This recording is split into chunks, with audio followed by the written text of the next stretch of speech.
On November 24th, 2023, just 2 weeks after the Oilers were in complete disarray after starting the season 3-9-1 under head coach Jay Woodcroft, I made this video about how it was still too early to count out the Edmonton Oilers. And the reactions to that video were, let's just say a lot of people thought I was off my rocker. And to be fair, I don't really blame them. At the time of that video, the Oilers were third last in the entire league at the quarter point of the season with a record of 6-12-1. Even with the addition of new head coach Kris Knoblauch, the Oilers still didn't seem like they were capable of turning it around. But like I said in that video, I just can't bet against McDavid. A team with him and Draisaitl should never be this bad. And honestly, if you look at their underlying stats, they really don't look like they should be this far down the standings. They currently sit fourth in the entire league when it comes to their high-danger scoring chance percentage. So they're generating a lot of high-danger chances and not giving up as many in comparison.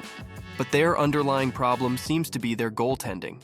They've given up the fourth most goals in the league so far this year, while their expected goals against puts them around the middle of the pack. To me, that screams goaltending issues. And goaltending, and honestly goalies in general, is weird. It's only a game. Why you have to be mad? If there's ever something that can seemingly fix itself overnight, it's goaltending. Goalies get hot, goalies go cold.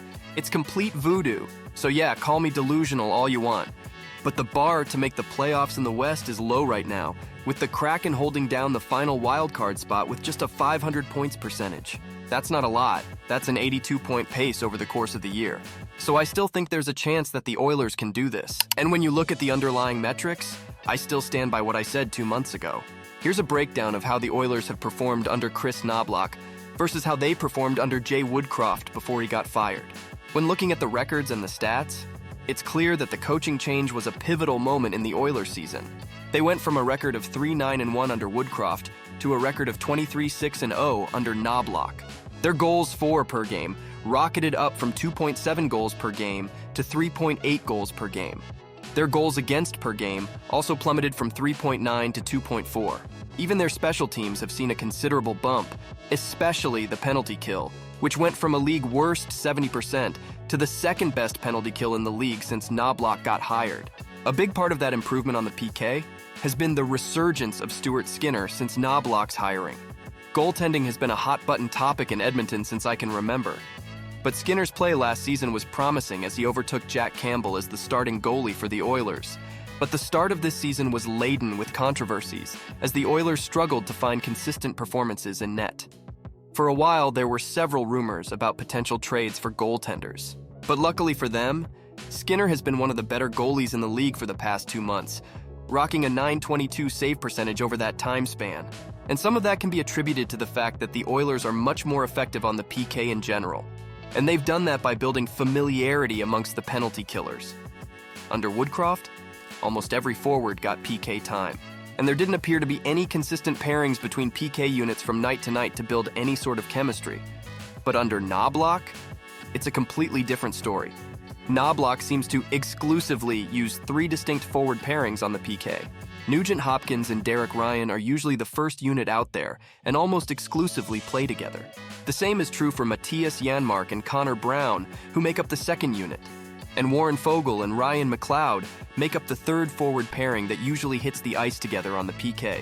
Allowing these forward units to play extended periods of time together on the penalty kill has helped them understand each other's tendencies and the little nuances that each player has, which has ultimately helped them become a much more effective unit overall. Like on this play, for example, in a 1-goal game against the Flames. After the puck pops loose to an open wing after a scrum down low, this PK unit is able to relentlessly apply pressure on the Flames puck carrier without creating any openings for Calgary to capitalize on. Each player rotates seamlessly, which is largely due to the familiarity that this group has with each other. So it makes sense that the Oilers have been significantly more effective on the penalty kill, but all of the improvements everywhere else in terms of goals for and goals against per game, if you look at the underlying metrics, not much has changed since Knoblauch was hired when it comes to things like their Corsi, expected goals for, scoring chance percentages, and high-danger scoring chance percentages. These underlying advanced stats show marginal improvements at best, but don't support the drastic improvement in their record. Their underlying metrics have always been of a good team. Their position in the standings has just finally caught up to their on-ice play, in my opinion.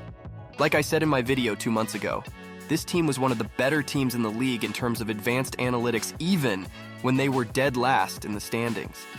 They were plagued with poor goaltending, which overshadowed their overall play. And they were a little bit snake-bitten on the offensive side as well, with guys like McDavid and Draisaitl struggling at the start of the season by their standards. At the time of Woodcroft's firing, McDavid had just 10 points in 11 games, which is just atrocious by his standards. But over the last 2 months, he has 49 points in 29 games, which is much closer to his pace from last season. And a big part of that is his chemistry with Hyman and Nugent-Hopkins, who, according to MoneyPuck's model, are the best statistical line in hockey when it comes to expected goals for percentage. And together with the pairing of Ekholm and Bouchard, they probably represent the best five-man unit in hockey as of today. And if you don't believe me, this line of Nugent-Hopkins, Hyman, and McDavid was reunited on December 20th by Knoblauch, which lines up exactly with the start of this historic run that the Oilers have been on, winning 13 straight games at the time of me making this video. No Canadian NHL team has ever accomplished that feat. The previous best was the 1967-68 Montreal Canadiens, who won 12 straight during their dynasty years. And if you're curious, the league-wide record for most wins in a row is 17, set by the 92-93 Pittsburgh Penguins, led by guys like Mario Lemieux, Ron Francis, and Jaromir Jagr. And looking at the Oilers' schedule over the next few games, it's honestly not impossible that they come close to matching this record, considering their next 3 opponents are all teams outside the playoffs in the Blue Jackets, Blackhawks, and Predators. Their biggest challenge will be the Vegas Golden Knights if they even get to that game with the streak intact. Honestly, this is a scary team to watch when they're firing on all cylinders. I still have some doubts about their goaltending situation in the long run, but if they're able to stay relatively healthy and get Draisaitl back to his usual self, I would be terrified to match them as one of the wildcard teams in the playoffs. Especially now that they've added Corey Perry to their team at league minimum as well. It really helps round out their forward group and also gives them another guy who's been there and done that when it comes to performing in the playoffs. Where do you think the Oilers go from here? Do you think they'll be able to match or even surpass the 17 consecutive wins record? I'd love to know what you think. Thanks for watching.